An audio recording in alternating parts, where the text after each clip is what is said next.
नमस्कार दोस्तों, मैं विकास आप सभी का इन्फॉर्मर इनसाइड में बहुत बहुत स्वागत करता हूं।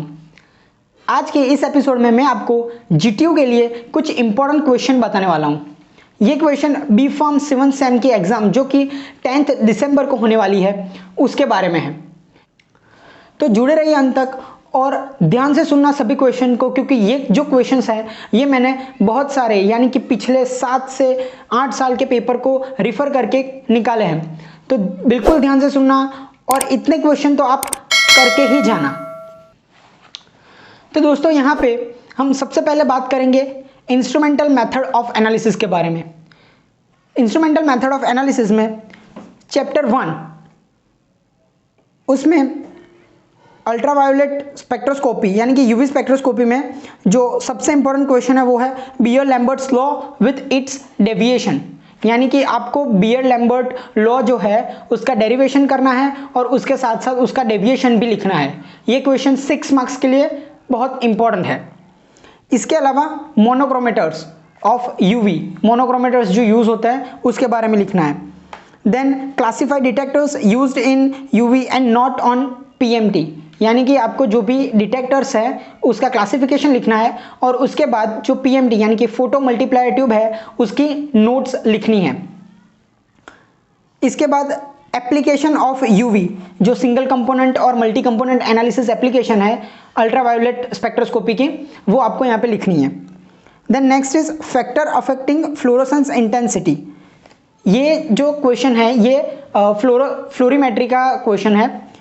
इसमें आपको फैक्टर्स जो भी फ्लोरोसेंस इंटेंसिटी को अफेक्ट करते हैं उसके बारे में लिखना है। ध्यान रखिएगा स्पेशली क्वेंचिंग अलग से पूछा जाता है, तो उसके लिए आप अलग से प्रिपेयर कर ही दीजिए इस क्वेश्चन के अंदर ही। अब आगे बात करते हैं चैप्टर 2 के बारे में, यानी कि सेकंड चैप्टर आईआर वाला जो है वो। इस चैप्टर में सबसे पहला जो क्वेश्चन है वो है factor affecting vibrational frequency. Then next question is detector used in IR, और इसके अलावा sample handling technique in IR spectroscopy. ये जो sample handling technique of IR spectroscopy है ये one of the most important question है जो लास्ट कई सालों में पूछा जा रहा है, इसलिए आप इसके लिए बहुत स्पेसिफिकली प्रिपेयर कीजिएगा। Then next is interference in atomic absorption spectroscopy. Now this can be the most important question. ये क्वेश्चन 6 मार्क्स या फिर 5 मार्क्स के लिए पूछा जा सकता है। इंटरफेरेंस में आपको जो भी इंटरफेरेंस है वो लिखना है, और इसके अलावा अगर आपको एडवांस में पूछा जाए कि इसको ओवरकम कैसे करना है तो वो भी यहाँ पे आपको लिखना पड़ेगा। ये बहुत इंपॉर्टेंट क्वेश्चन है जो हर एक पेपर में मेरे को मिला, तो ये बहुत इंपॉर्टेंट हो सकता है।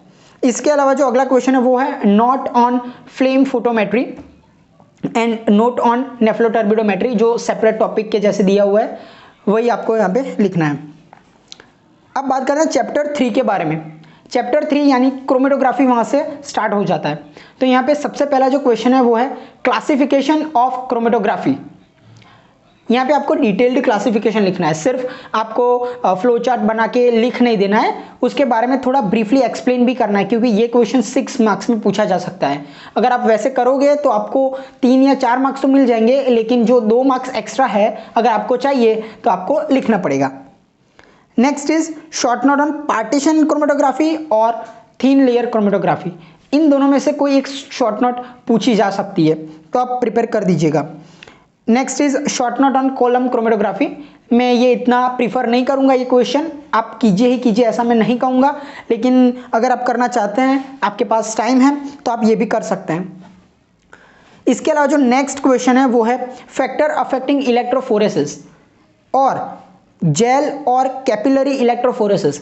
ये जो जेल और कैपिलरी इलेक्ट्रोफोरेसिस है इन दोनों में से कोई एक इलेक्ट्रोफोरेसिस पूछा जा सकता है। This can B also important question. अब अगले चैप्टर की बात करते हैं, उसमें पहले तो इंस्ट्रूमेंटेशन ऑफ गैस क्रोमेटोग्राफी, ये एक इंपॉर्टेंट क्वेश्चन है, and theories of gas chromatography. Theories of gas chromatography आप कर ही दीजिएगा। और इसके अलावा जो क्वेश्चन है इस चैप्टर में वो है principle and application of HPLC, यानी कि हाई परफॉर्मेंस लिक्विड क्रोमेटोग्राफी। और लास्ट चैप्टर की अगर बात करें तो उसमें आयन एक्सचेंज क्रोमेटोग्राफी और एफिनिटी क्रोमेटोग्राफी, इन दोनों में से एक पूछा जा सकता है। आयन एक्सचेंज क्रोमेटोग्राफी मुझे लगता है मेरे पर्सपेक्टिव से कि 100% पेपर में होगा ही होगा। ये क्वेश्चन एज अ प्रिंसिपल पूछा जा सकता है, प्रिंसिपल और mechanism of ion exchange chromatography, या तो फिर एज अ शॉर्ट नोट पूछा जा सकता है। तो इस चैप्टर के लिए आप प्रिपेयर कर ही दीजिएगा। इंस्ट्रूमेंटल मेथड ऑफ एनालिसिस के बारे में हमने बात कर दी। अब हम बात करते हैं इंडस्ट्रियल फार्मेसी 2 के बारे में। यहाँ पे जो पहला यूनिट है pilot plant and scale up studies, उसमें जो इंपॉर्टेंट क्वेश्चन है वो है scale up consideration for liquid orals और टैबलेट यानी कि सॉलिड डोसेज फॉर्म। इन दोनों में से कोई एक पूछ सकते हैं वो लोग, यानी कि एग्जामिनर। अगला जो क्वेश्चन है वो है सुपेक की कोई एक गाइडलाइन, या तो फिर एमआर हो सकती है या तो फिर आईआर हो सकती है। अब मैं आपको बता दूं कि एमआर और आईआर में इन दोनों की गाइडलाइन में सिर्फ इनके नाम के अलावा कोई भी चेंज नहीं है अंदर। तो आप एक की गाइडलाइन प्रिपेयर करोगे तो आपकी दोनों की गाइडलाइन प्रिपेयर हो जाएगी, तो अकॉर्डिंगली आप प्रिपेयर कर लेना। इस चैप्टर में से ये 2 ही क्वेश्चन है जो पूछे गए थे और मेरे को लगता है कि इंपॉर्टेंट है ज़्यादा। इसके अलावा जो नेक्स्ट चैप्टर है टेक्नोलॉजी ट्रांसफ़र, उसमें टेक्नोलॉजी ट्रांसफ़र प्रोटोकॉल ये बहुत बार पूछा गया है। इसके अलावा डॉक्यूमेंटेशन फॉर टेक्नोलॉजी ट्रांसफ़र, ये one of the most IMP question हो सकता है। इसके अलावा क्वालिटी रिस्क मैनेजमेंट, ये तो आप प्रिपेयर कर ही लेना। अगर आपको नहीं पता है कि इसका आंसर कहाँ मिलेगा तो आप आईसीएच की गाइडलाइन फॉलो कर सकते हो। आईसीएच की गाइडलाइन Q9 में क्वालिटी रिस्क मैनेजमेंट दिया हुआ है। अब बात करते हैं चैप्टर 3 के बारे में, रेगुलेटरी अफेयर्स। रेगुलेटरी अफेयर्स में रेगुलेटरी अफेयर डिपार्टमेंट की शॉर्ट नोट इटसेल्फ पूछी जा सकती है। इसके अलावा drug development team, format and content of IND and short note on NDA, that is new drug application. ठीक है, ये क्वेश्चन आपको इस चैप्टर में करने हैं। चैप्टर 4 जो है इसमें कंटेंट बहुत ज़्यादा है लेकिन इसका वेटेज बहुत कम है। इस चैप्टर में से बहुत सारे क्वेश्चन फ्रिक्वेंटली पूछे जा रहे हैं लास्ट थोड़े साल से। यहाँ पे कुछ क्वेश्चन मैंने शॉर्ट लिस्ट किए हैं जो मैं आपको बताऊंगा। सबसे पहला जो क्वेश्चन है वो है OOS नोट, या तो फिर OOS या OOT यानी out of specification out of trend. इसके बारे में आपको एक्सप्लेन करना होगा, या तो फिर इसके बारे में शॉर्ट नोट हो सकती है, या फिर टर्म्स एज अ टर्म्स आ सकता है कि explain the terms in which OOS OOT फिर CQA QTPP CMA यानी कि critical material attributes, critical quality attributes वगैरह आपको पूछा जा सकता है एज अ टर्म, जो कि 5 और 6 मार्क्स में पूछा जा सकता है।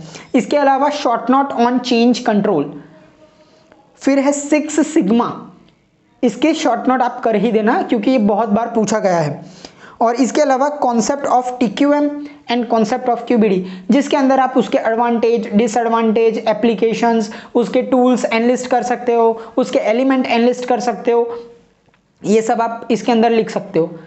आपको बहुत स्पेसिफिक प्रिपेयर करना है। अगर आपको कोई भी शॉर्ट नोट पूछते हैं तो मिनिमम आपको एडवांटेज डेफिनेशन, फिर उसके डिसएडवांटेजेस, उसके एप्लीकेशंस क्या हैं, फिर उसके टूल्स कौन से हैं, और उसके बारे में थोड़ा डिटेल लिखना है। और अगर इसमें कुछ एलिमेंट्स हैं तो आप वो भी इसमें डिस्क्राइब कर सकते हो। तो आपका ये 5 मार्क्स का शॉर्ट नोट प्रिपेयर हो जाएगा। इसके अलावा चैप्टर 5 जिसके अंदर आप प्रिपेयर कर सकते हो regulatory requirement for approval procedure of new drug approval procedure आपको पूछा जा सकता है। अब जो नेक्स्ट टॉपिक है वो है फार्मेसी प्रैक्टिस। नेक्स्ट सब्जेक्ट हमारा है फार्मेसी प्रैक्टिस। इसके अंदर बहुत सारे क्वेश्चंस अल्टरनेटिवली पूछे जा रहे हैं। मैंने यहाँ पे कुछ गिने चुने क्वेश्चंस लिखे हैं, लेकिन इसका मतलब ये नहीं कि सिर्फ यही क्वेश्चन आएंगे।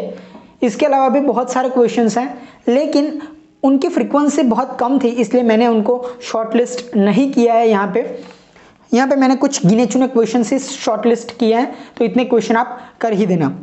सबसे पहला चैप्टर है, उसके अंदर जो क्वेश्चन है वो है definition and classification of hospital. दूसरा क्वेश्चन है role of pharmacist in hospital and community pharmacy. ये एज अ सेपरेट क्वेश्चन या फिर एज अ कंबाइंड क्वेश्चन पूछा जा सकता है, जैसे कि role of pharmacist in community pharmacy एक सेपरेट क्वेश्चन, या तो फिर role of pharmacist in hospital and community pharmacy combined question. इसके बाद method of detection and reporting of ADR adverse drug reaction, ये क्वेश्चन बहुत बार पूछा गया है, इंपॉर्टेंट है। इसके अलावा क्लासिफिकेशन ऑफ एडीआर जो कि हम फार्माकोलॉजी में तीसरे चौथे सेम से करते आ रहे हैं, तो वो आप कर सकते हो। इसके अलावा note on drug drug interaction, pharmacodynamic and pharmacokinetic drug drug interaction specific भी पूछ सकते हैं या फिर कंबाइंड क्वेश्चन भी हो सकता है, तो अकॉर्डिंगली आप प्रिपेयर कर लेना। अब चैप्टर 2 के बारे में बात करते हैं।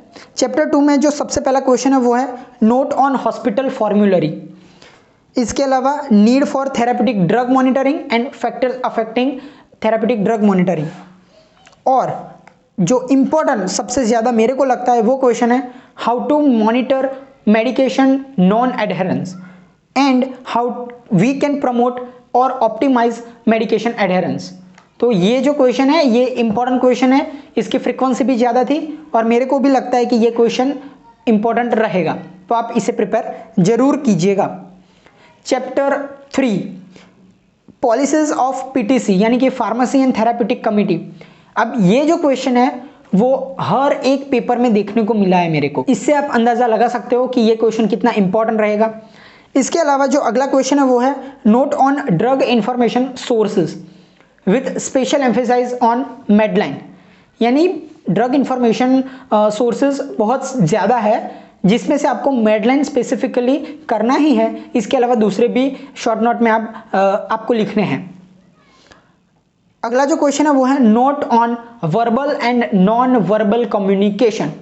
ये क्वेश्चन भी बहुत बार पूछा गया है as a verbal communication short note, non verbal communication short note, यानी कि सेपरेट क्वेश्चन या फिर कंबाइंड क्वेश्चन, दोनों में से कोई भी एक पूछा जा सकता है।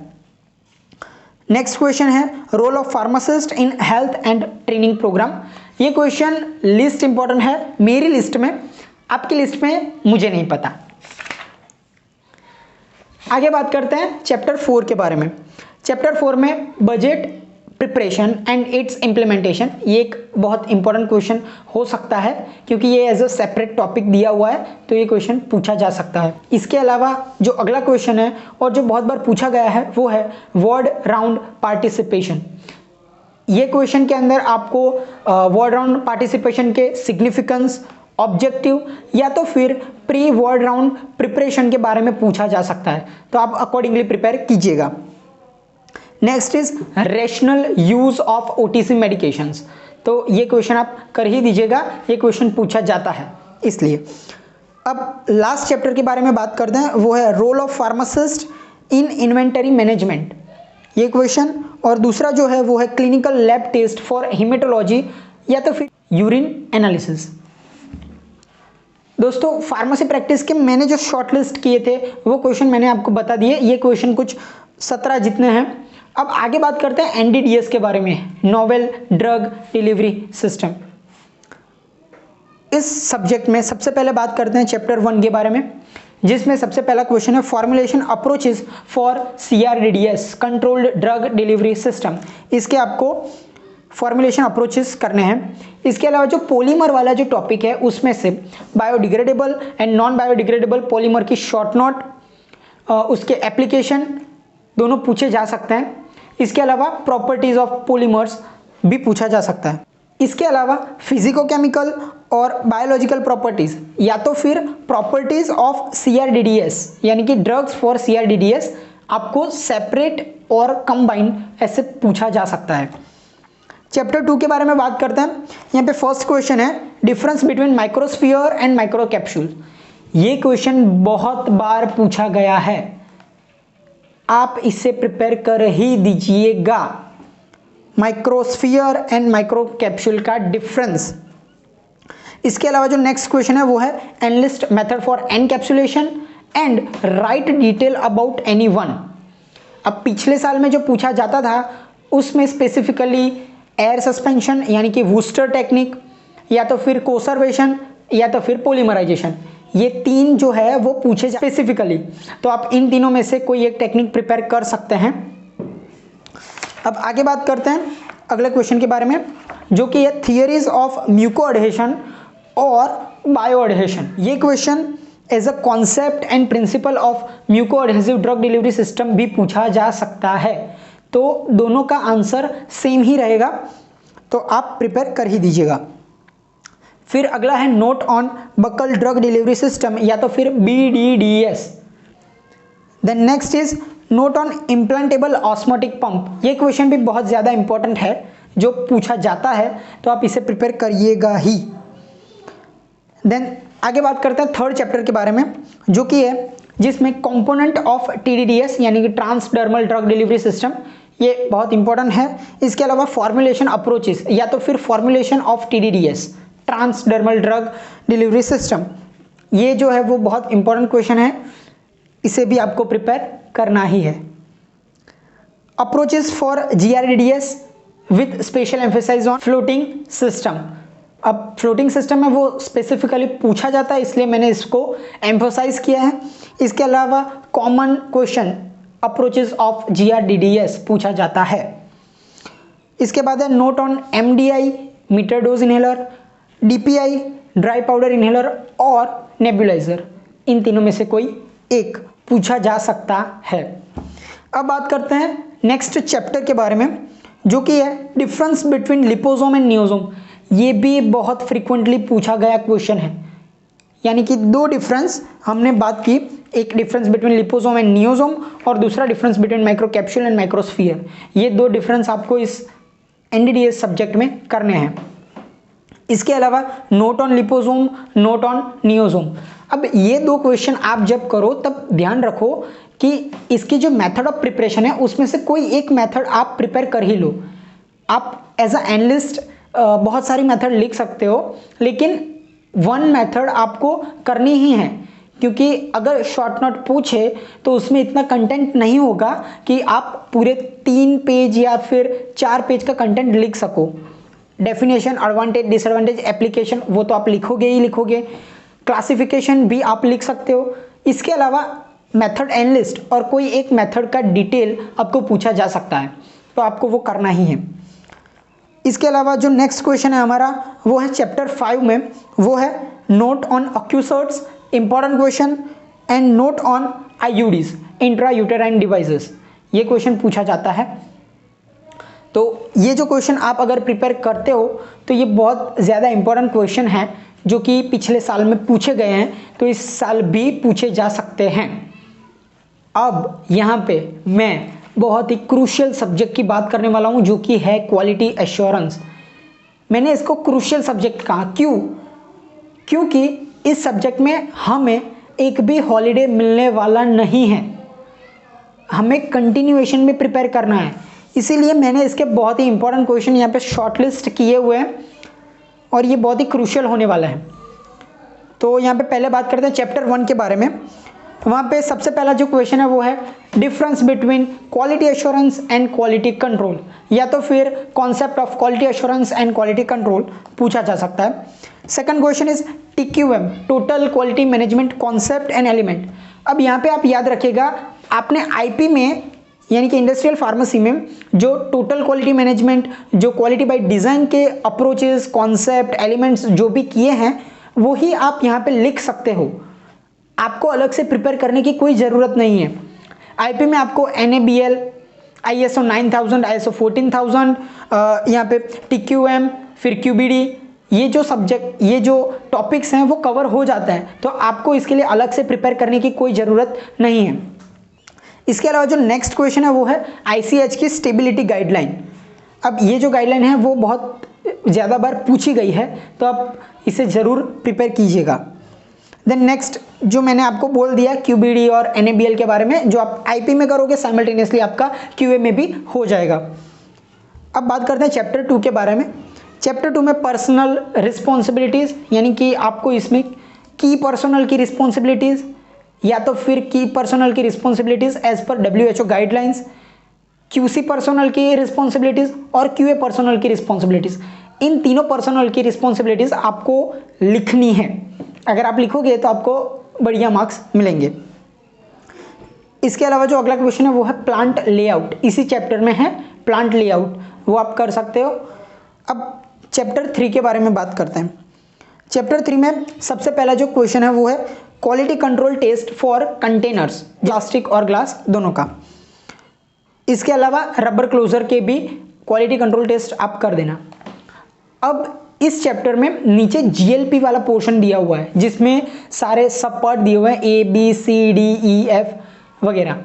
तो ये जो सब पार्ट है इनमें से ए बी सी डी ई ऐसे कुछ 3 सब पार्ट की शॉर्ट नोट पूछ सकते हैं, या तो फिर as a short note GLP पूछ सकते हैं जिसके चांसेस बहुत कम हैं, या फिर ये जो भी सब पार्ट है इनमें से कोई एक सब पार्ट पर पर्टिकुलरली नोट पूछ सकते हैं, जिसमें सबसे ज़्यादा बार जो पूछा गया है वो है नॉन क्लिनिकल लैब स्टडीज़ के बारे में।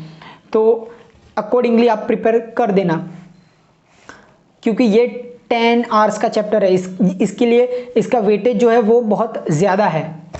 अब बात करते हैं चैप्टर 4 के बारे में, जहाँ पे सबसे इम्पोर्टेंट क्वेश्चन है waste and scrap disposal methods और हैंडलिंग। ठीक है, ये आप कर देना। इसके अलावा note on standard operating procedure, या तो फिर नोट ऑन क्वालिटी ऑडिट, ये पूछा जा सकता है, या तो फिर नेक्स्ट जो क्वेश्चन है वो है नोट ऑन कंप्लेंट हैंडलिंग। अब बात करते हैं लास्ट चैप्टर 5 के बारे में, जहाँ पे सबसे पहले इंपॉर्टेंट क्वेश्चन है वो है वैलिडेशन मास्टर प्लान, फिर है क्वालिफिकेशन ऑफ अल्ट्रावायोलेट स्पेक्ट्रोस्कोपी यानी कि UV, and good warehousing practice, जो इसका पार्ट है एज अ शॉर्ट नोट पूछा जा सकता है। तो ये थे कुछ इंपॉर्टेंट क्वेश्चंस जो मैंने पिछले कई सालों के पेपर को रिफर करके निकाले हैं। इसका मतलब ये नहीं कि सिर्फ यही क्वेश्चन एग्जाम में पूछे जा सकते हैं, इसके अलावा भी क्वेश्चन आ सकते हैं, तो आप अकॉर्डिंगली प्रिपेयर कीजिएगा। मैंने ये जो भी क्वेश्चन आपको बताए ये मेरी नज़र में और पिछले कई सालों के पेपर के नज़र में बहुत ही ज़्यादा इंपॉर्टेंट क्वेश्चन रहे हैं, तो इसीलिए मैंने इन पर बहुत ज़्यादा एम्फोसाइज किया है और मैंने आपको बताया है। अब मैं आपको छोटी सी टिप देता हूँ। अब मान लीजिए हमारी जो पेपर स्टाइल है उसमें टोटल 7 क्वेश्चन सेट दिए होंगे, जिसमें से जो पहले 6 क्वेश्चन सेट है उसमें से कोई भी 3 हमें लिखने हैं, और क्वेश्चन 7 में 1 और 1 और 1, यानी कि हमको 3 ऑप्शन मिलेंगे क्वेश्चन 7 में भी। तो अगर मैं आपको बोलूं कि ये मेरे तरफ से आपको एक टिप या तो फिर एक एडवाइस है कि आप जो पहले 3 चैप्टर होते हैं जो 10-10 आवर के वेटेज के होते हैं, वो आप अगर कंप्लीटली प्रिपेयर करोगे तो आप नीचे के जो 2 चैप्टर जो 15 आवर्स वेटेज के होते हैं वो अगर आप कुछ ऐसे ही कर दोगे तो भी चलेगा। यानी कि पहले जो 3 चैप्टर यानी कि 30 आवर्स का जो सिलेबस है वो हमें कंप्लीट करना ही करना है, तो बढ़िया से बढ़िया मार्क्स आएंगे। क्योंकि मैंने ये ऑब्जर्व किया है पिछले कुछ सालों में कि जीटीयू में जो भी क्वेश्चन पूछे जाते हैं वो चैप्टर के सेट में होते हैं। एज फॉर एग्जाम्पल अगर यूवी और फ्लोरीमेट्री है तो जो क्वेश्चन 1A B C है तो वो तीनों क्वेश्चन या तो यूवी में या तो फ्लोरीमेट्री, इन दोनों में से होते हैं। तो आप अगर पहले 3 चैप्टर प्रिपेयर करोगे तो दूसरे दो चैप्टर जो है वो आप उसके 1-2 क्वेश्चन आप कर लोगे तो भी चलेगा। दोस्तों हमारी जो एग्ज़ाम है ये कोरोना की अब जो पिक चल रही है इसके बीच में है, तो हमें इस चीज़ का बहुत ध्यान रखना है कि किसी को कोविड-19 ना हो। इसके लिए आपको बहुत ही ज़्यादा केयर करने की ज़रूरत रहेगी। मास्क, सैनिटाइज़र का यूज़, एवरीडे आपको स्टीम लेना, ये सब चीज़ें आपको करते रहना है। इसके अलावा इम्यूनिटी का आपको बहुत ज़्यादा ध्यान रखना है, खाने पीने का भी आपको ध्यान रखना है, तो आपकी हेल्थ मेंटेन रहेगी और आप अच्छे से आपकी एग्ज़ाम दे पाओगे। इसी सीरीज़ के नेक्स्ट पार्ट में मैं सेम 5 में आने वाले कुछ इंपॉर्टेंट क्वेश्चन के बारे में बताने वाला हूं, तो जुड़े रहिए हमारे चैनल पर। अगर आप नए हैं तो चैनल को सब्सक्राइब कर दीजिए। और मैंने ये आईएमपी क्वेश्चन बहुत सारे पेपर्स में से ढूंढ के निकाला है, तो इसके लिए एक लाइक तो यार बनता ही है। Thank you for watching me, stay tuned, stay healthy, take care, all the best for your examination. Thank you.